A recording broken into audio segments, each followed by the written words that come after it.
उत्तर प्रदेश की योगी सरकार अब एक्शन मोड में आ चुकी है। हाल फिलहाल में देखने को मिला कि शिक्षा मित्रों के लिए शासनादेश जारी किया गया है योगी सरकार के द्वारा, और योगी सरकार ने ये भी ऐलान किया है कि बहुत जल्दी संविदा और आउटसोर्सिंग के जो कर्मचारी हैं उनकी समस्याओं का हल किया जाएगा। तो इस वजह से जो ग्राम रोजगार सेवक हैं और मनरेगा कर्मी हैं उनको काफी ज्यादा उम्मीदें नजर आ रही है कि शायद अब मुख्यमंत्री योगी आदित्यनाथ उनकी समस्याओं का हल कर देंगे, क्योंकि 4 अक्टूबर को जो वादे किए गए थे उनको अब पूरा करने का वक्त आ चुका है। लंबे समय से ये सभी ग्राम रोजगार सेवक और मनरेगा कर्मी इंतजार कर रहे हैं कि योगी सरकार, मुख्यमंत्री योगी आदित्यनाथ के साथ साथ जो डिप्टी सीएम है वो सभी लोग इनके लिए कुछ अच्छा कदम उठाएं, एक नई पहल करें जिससे इन ग्राम रोजगार सेवकों की जो जीवन की समस्याएं हैं वो कम हो जाए। लेकिन न जाने क्यों अभी तक सरकार बिल्कुल भी इन सारी चीजों की तरफ ध्यान नहीं दे रही थी, लेकिन अब सरकार का स्वयं ये कहना है कि समस्याएं जल्द से जल्द हल की जाएंगी। इस वजह से ग्राम रोजगार सेवकों को काफी ज्यादा उम्मीदें हैं कि शायद अब जब नया साल आ चुका है 2025 और 2025 में शायद इनकी सभी समस्याओं का हल हो जाए, क्योंकि इंतजार करते करते भी लंबा वक्त बीत चुका है और अभी तक समस्याओं का हल नहीं हुआ है। ग्राम रोजगार सेवकों का साफ तौर पे ये कहना है कि अब उनकी आगे की रणनीति यही है कि मुख्यमंत्री योगी आदित्यनाथ से मुलाकात करेंगे और उनको विस्तार में समझाएंगे कि कितना कठिन जीवन हो चुका है इन ग्राम रोजगार सेवकों का मानदेय न मिलने से या अन्य समस्याएं जो है इनकी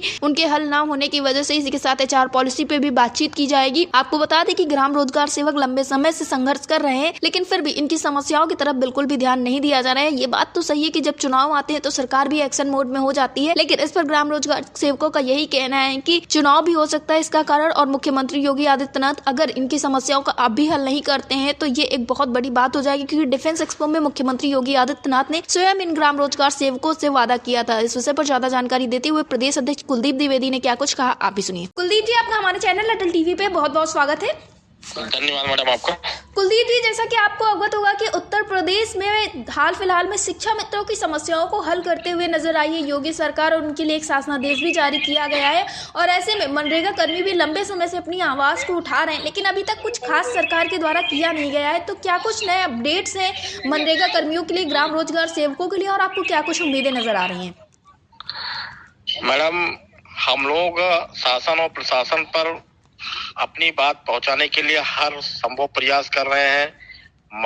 नोटिस भी मैंने दिया, नोटिस के बाद फिर वार्ता हुई, वार्ता के क्रम में आश्वासन मिला कि हम आप लोगों की मांग माननीय मुख्यमंत्री जी तक रखेंगे। माननीय सांसद जी के माध्यम से माननीय मुख्यमंत्री जी तक हम लोगों ने बात पहुंचाई है। और अभी कल ही देखने को मिला कि माननीय मुख्यमंत्री जी संविदा कर्मचारियों के लिए संविदा कर्मचारी 8 लाख संविदा कर्मचारी, ये बहुत बड़ी पहल है माननीय मुख्यमंत्री जी का, हम लोग उसका स्वागत करते हैं।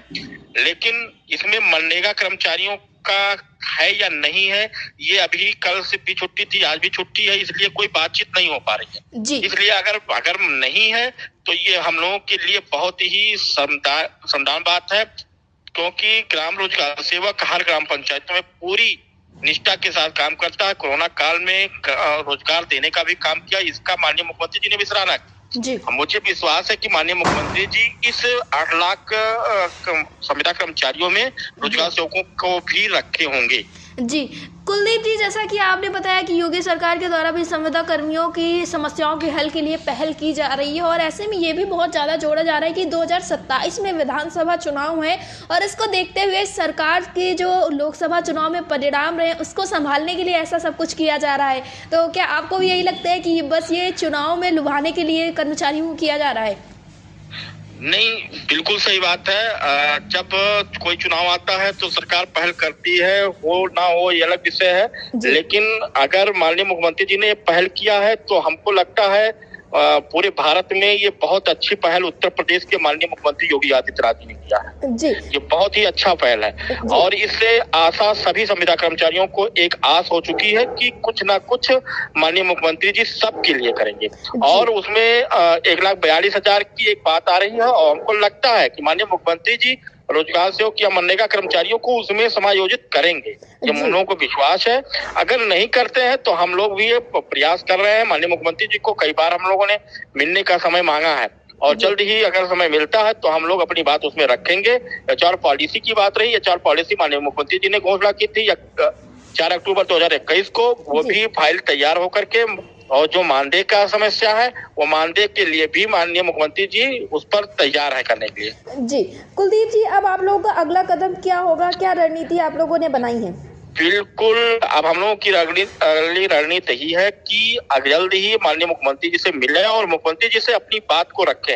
अगर मुख्यमंत्री जी ने हम लोगों की बात इसमें रखी है तो बहुत अच्छी बात है। माननीय मुख्यमंत्री जी, और हमको विश्वास है जी। और क्योंकि हम लोग पार्टी के कार्यकर्ता हैं, भारतीय जनता पार्टी के अच्छे मतलब उसमें से हैं, और हम लोगों को विश्वास है कि माननीय मुख्यमंत्री जी जरूर हम लोगों की बात रखेंगे। जी, कुलदीप जी, अटल टीवी से जुड़ने के लिए धन्यवाद।